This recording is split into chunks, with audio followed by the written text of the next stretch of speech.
Hello, students. I welcome you all to another session of the Hindu Editorial Vocab Show for July the 18th. Please be regular in such sessions if you really want to improve your synonym, antonym, and word power. तो चलिए शुरू करते हैं. Before I start, let me tell you, join my test book Telegram group if you want to download the PDF of these sessions. जो vocab sessions हैं उसके PDF download करना चाहते हो तो join my Telegram group. This is the ID. Link is there in the description box below. You can even scan this QR code to join the group. रोज़ सुबह 9 बजे आपका vocab show लेके आता हूँ मैं और शाम में 6 बजे प्रैक्टिस सेशंस लेके आता हूँ ऑन रेगुलर बेसिस. अभी 6 बजे शाम में आपका चल रहा है top 100 preposition based multiple choice questions. So be regular in such sessions, आपके लिए काफ़ी फ़ायदेमंद होगा. तो चलिए शुरू करते हैं आज के सेशन को. Let's start the session for the day. So सबसे पहले मैं आपको ये बताना चाहूँगा, पूछना चाहूँगा कि पिछली बार जो आपसे पूछा गया था, वर्ड आपसे पूछा गया था, कौन सा था वो? That is difference between naughty NAUGHTY and naughty KNOTTY. तो इसमें फ़र्क क्या है? Naughty NAUGHTY, naughty is an adjective. बहुत ही सिंपल सा वर्ड है, कई बार सुना होगा. is used when you are talking to or about a child badly behaved or not obeying. बच्चे के लिए जनरली लिखा जाता है, जो शरारती बच्चा हो उसके लिए नॉटी लिखा जाता है. हिंदी में बच्चों के विषय में प्रयुक्त शरारती, नटखट, कहना न मानने वाला या उद्दंड, ऐसे बच्चों को आप नॉटी कहते हो. सेंटेंस है, the children were punished for being naughty in the science class. Children, बच्चों को पनिशमेंट मिली क्योंकि वह शरारत कर रहे थे साइंस क्लास के दौरान. That's the meaning of naughty, which is NAUGHTY, और ये भी एडजेक्टिव है. ना अगला है नॉटी KNOTTY. ये भी एडजेक्टिव है, विच मीन्स एक्सट्रीमली डिफ़िकल्ट और कॉम्प्लेक्स. ये प्रीवियस वाले सेशन में भी डिस्कस किया था और लास्ट में मैंने ये आपको बताया था. बहुत ही ज़्यादा मुश्किल या कॉम्प्लेक्स, हिंदी में जटिल बताया था. सेंटेंस है, the government has a separate crisis management committee to deal with naughty situations. Government के पास एक अलग क्राइसिस मैनेजमेंट कमिटी है जो बहुत ही ज़्यादा डिफ़िकल्ट या कॉम्प्लेक्स सिचुएशन से डील करने के लिए बनाया गया है. So these were the two words जिसमें डिफरेंस पूछा था. कई लोगों ने कमेंट बॉक्स में आंसर भी किया. Well done. आज चलते हैं. आज का जो पहला वर्ड है दैट इज सीक, SEEK, जो कि एक वर्ब है. आई एम श्योर आपने पहले सुना होगा ये वर्ड, हाइड एंड सीक, लुका छुपी, छुपन छुपाई, बहुत सारे वर्ड्स आप बोलते हो. That is hide and seek. Seek एक वर्ब है which means to try to find or get something. किसी चीज़ को ढूंढना और किसी चीज़ को पाने की कोशिश करना, दैट इज सीक. हिंदी में कुछ ढूंढने या पाने की कोशिश करना, तलाश करना, दैट इज सीक. कुछ ढूंढने या पाने की कोशिश करना या तलाश करना, उसे आप सीक कहोगे. सेंटेंस है, in an interconnected world a government that seeks greater economic integration and promotes itself as the representative of a nation committed to democratic, liberal and plural values and the rule of law, cannot dismiss scrutiny by like-minded nations with which beneficial ties are sought. तो यहाँ पे ये article था, European union जो है, अभी मोदी जी भी attend किए थे जो समिट था, तो यूरोपियन यूनियन ने सवाल उठाया इंडिया के ऊपर मणिपुर वायलेंस को लेके. तो उसके बारे में आर्टिकल था, उसमें यह लिखा हुआ था, इन एन इंटरकनेक्टेड वर्ल्ड, ऐसा अभी वर्ल्ड है जो कई सारे देश एक दूसरे में कनेक्टेड हैं, एक दूसरे से उनका फ़ायदा मिलता है, एक दूसरे को वो हेल्प करते चलते हैं, कोलैबोरेशन में काम करते हैं. तो that's an interconnected world. A government that seeks greater economic integration, यहाँ पे सीक्स है, इसी का पास्ट है सॉट. ठीक है, याद रखना. Seek is present, SOUGHT is past. So मैंने सीक कहा है first form of verb, sort second form है, सीक्स फर्स्ट फॉर्म है. सो कह रहा है ऐसा इंटरकनेक्टेड वर्ल्ड जिसमें गवर्नमेंट सीक करती है. गवर्नमेंट क्या पाना चाहती है? क्या? ग्रेटर इकोनॉमिक इंटीग्रेशन, चाहती है कि ग्रेटर इकोनॉमिक इंटीग्रेशन हो देशों के बीच में, और गवर्नमेंट अपने आप को प्रमोट करती है कि वह एक रिप्रेजेंटेटिव है, ऐसा एक नेशन है, ऐसा एक कंट्री है जो डेमोक्रेटिक लोकतंत्र के लिए कमिटेड है, लिबरल बीइंग लिबरल के लिए कमिटेड है, ओके, आज़ाद फ्री स्पीच और फ्री चीज़ों के लिए वो प्रतिबद्ध है, एंड प्लूरल वैल्यूज़ मतलब अनेक, people coming from different caste religion creed etcetera सभी अनेक है, लेकिन यूनिटी इन डाइवर्सिटी है, उसका हम बहुत बड़ा एक रिप्रेजेंटेटिव अपने आप को मानते हैं, इंडिया मानता है। And the rule of law, कि इंडिया में रूल ऑफ लॉ चलता है। It can not dismiss scrutiny by like minded nations, okay. तो इंडिया को किसी भी लाइक माइंडेड, इंडिया के जैसे ही और भी जो डेमोक्रेटिक कंट्रीज हैं उनके द्वारा कोई क्वेश्चन का हद किया जा रहा है, कोई चेक किया जा रहा है, चेक्स एंड बैलेंसेस में रखा जा रहा है, तो उसको डिसमिस नहीं किया जा सकता, इंडिया के द्वारा रद्द नहीं किया जा सकता। With which beneficial ties are sought, इन्हीं कंट्रीज से हम बेनिफिशियल टाइज की उम्मीद कर रहे हैं। वहीं अगर वही कंट्रीज़ किसी बात पे इंडिया से कोई सवाल कर दे, जैसे मणिपुर वायलेंस में, तो हम उसको डिसमिस कर देते हैं कि ऐसा कुछ है ही नहीं है, हम देख लेंगे अपना मैटर जो है, ओके। तो ये बोलना चाह रहा है। तो सीक का सिनोनिम होगा pursue, chase, desire, that is seek, किसी चीज़ को परस्यू करना, चेज करना, डिज़ायर करना, किसी चीज़ को चाहना, पाने की चाह होना। एंटनिम्स होगा lose, hide, ignore, these are the antonyms for the word seek. Seek का पास्ट है सॉट, याद रखिएगा। नाउ अगला वर्ड जो है दैट इज टैंटामाउंट। टैंटामाउंट एक एडजेक्टिव है which means having the same effect और value as something, especially something bad. Same effect या सेम वैल्यू होना किसी और चीज़ के तरफ, दैट इज टैंटामाउंट। हिंदी में समान प्रभाव या मूल्य वाला, विशेषकर कुछ बुरा, समान, तुल्य या बराबर, दैट इज टैंटामाउंट। सेंटेंस दिखाता हूँ और भी क्लैरिटी होगा।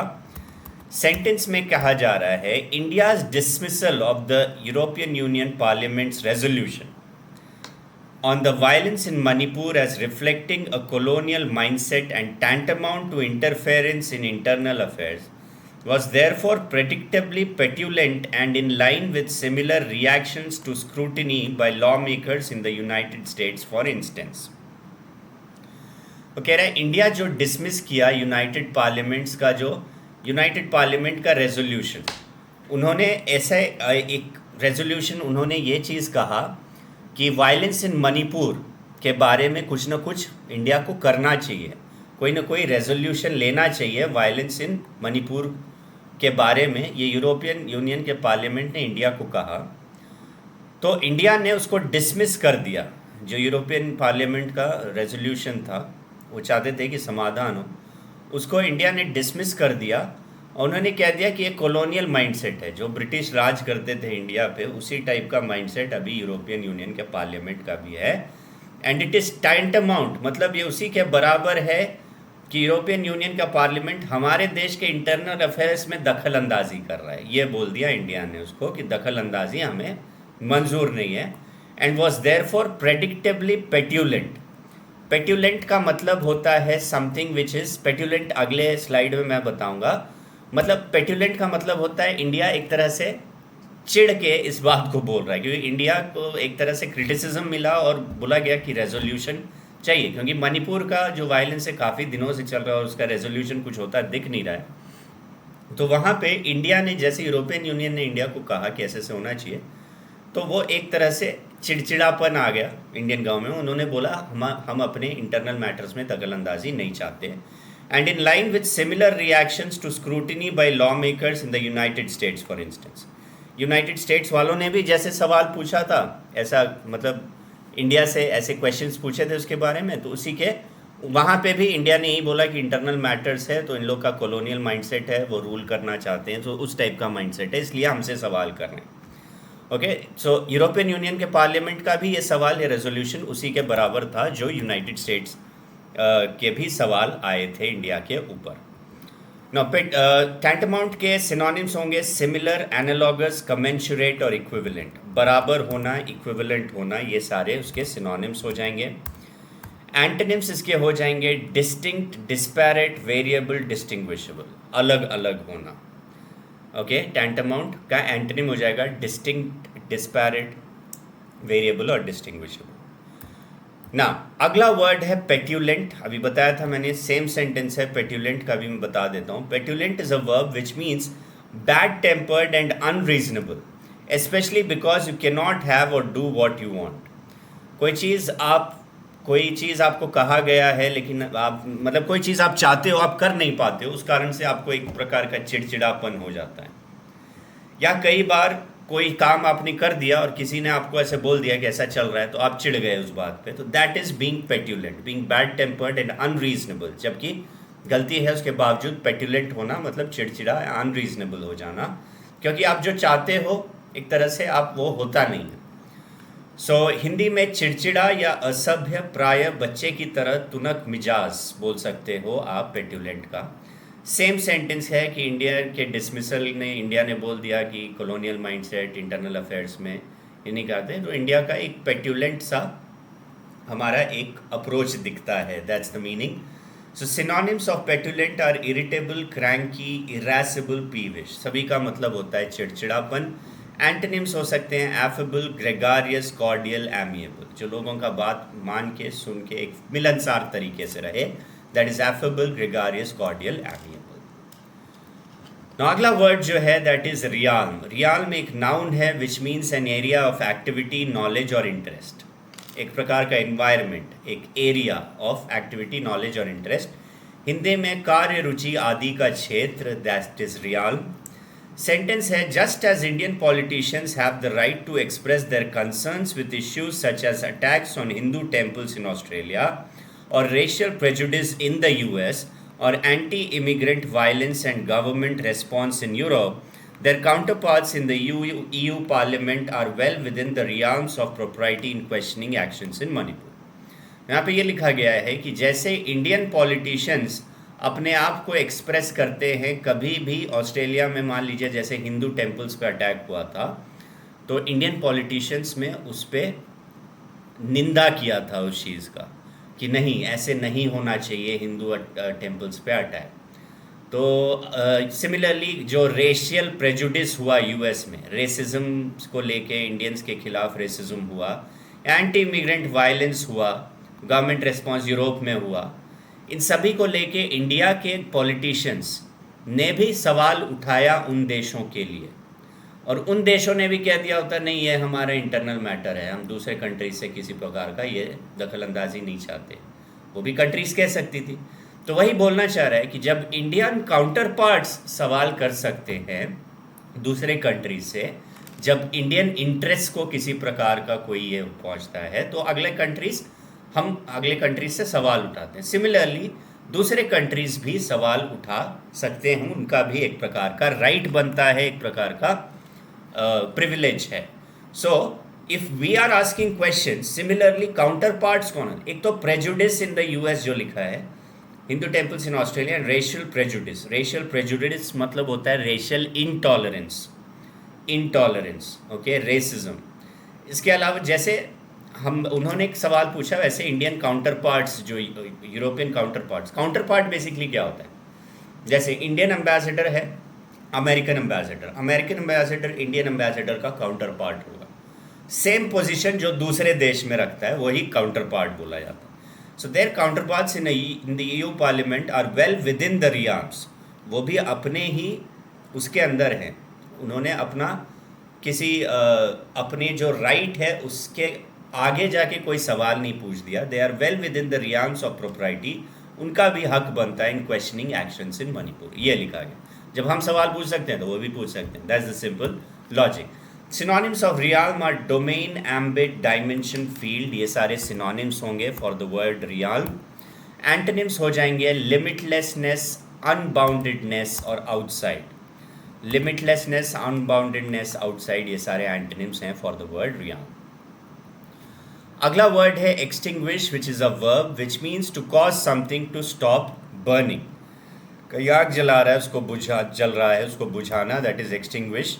हिंदी में बुझाना कह सकते हो। सेंटेंस है that the एम्बर्स of the violence. एम्बर्स क्या होता है? एम्बर मतलब एक लकड़ी का टुकड़ा जो जल रहा है, जल के बुझ चुका है तब भी, लेकिन रेड हॉट है अभी भी, कभी भी वो आग भड़क सकता है दोबारा।